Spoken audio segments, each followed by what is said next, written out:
സംസ്ഥാനത്തെ ബിസിനസ് സ്ഥാപനങ്ങളെയും അവയുടെ സാമ്പത്തിക വിഭാഗങ്ങളെയും ലക്ഷ്യമിട്ട് വാട്സാപ്പ് വഴി പുതിയ രീതിയിലുള്ള സൈബർ സാമ്പത്തിക തട്ടിപ്പ് വ്യാപിക്കുന്നു. സ്ഥാപനങ്ങളുമായി സ്ഥിരമായി സാമ്പത്തിക ഇടപാടുകൾ നടത്തുന്ന കസ്റ്റമറുടെയോ സപ്ലൈമാരുടെയോ ഹാക്ക് ചെയ്യപ്പെട്ട വാട്സാപ്പ് അക്കൗണ്ടുകൾ ഉപയോഗിച്ചാണ് തട്ടിപ്പ് നടത്തുന്നത്.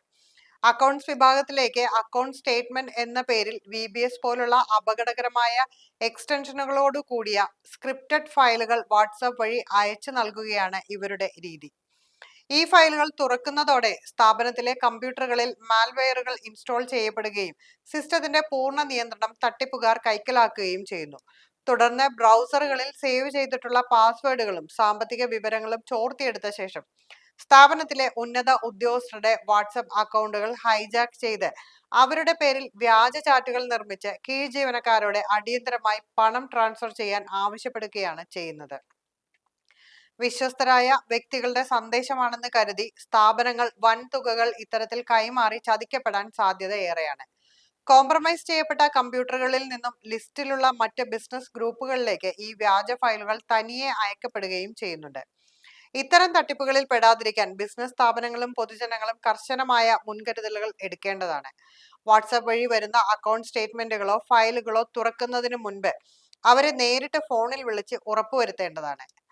അപരിചിതമായ ലിങ്കുകളോ സാധാരണ രീതിക്ക് വിപരീതമായ എക്സ്റ്റൻഷനുകളോ ഉള്ള ഡോക്യുമെന്റുകൾ യാതൊരു കാരണവശാലും ഡൗൺലോഡ് ചെയ്യുകയോ റൺ ചെയ്യുകയോ ചെയ്യരുത്. വാട്സാപ്പ് സന്ദേശങ്ങൾ മാത്രം അടിസ്ഥാനമാക്കി ഔദ്യോഗികമായ ഇരട്ട സ്ഥിരീകരണം ഇല്ലാതെ ഫണ്ട് ട്രാൻസ്ഫറുകൾ നടത്താതിരിക്കുക.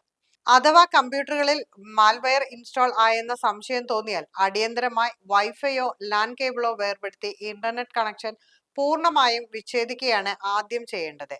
ഈ ഫയലുകൾ പരിശോധിക്കാനെന്ന പേരിൽ മറ്റ് കമ്പ്യൂട്ടറുകളിലേക്കോ ഫോണുകളിലേക്കോ കൈമാറുകയും ചെയ്യരുത്. ഇൻഫെക്റ്റ് ആയ ഡിവൈസുകൾ സുരക്ഷിതമാക്കാൻ അടിയന്തരമായി അടുത്തുള്ള സൈബർ പോലീസ് സ്റ്റേഷനിൽ ബന്ധപ്പെടുക.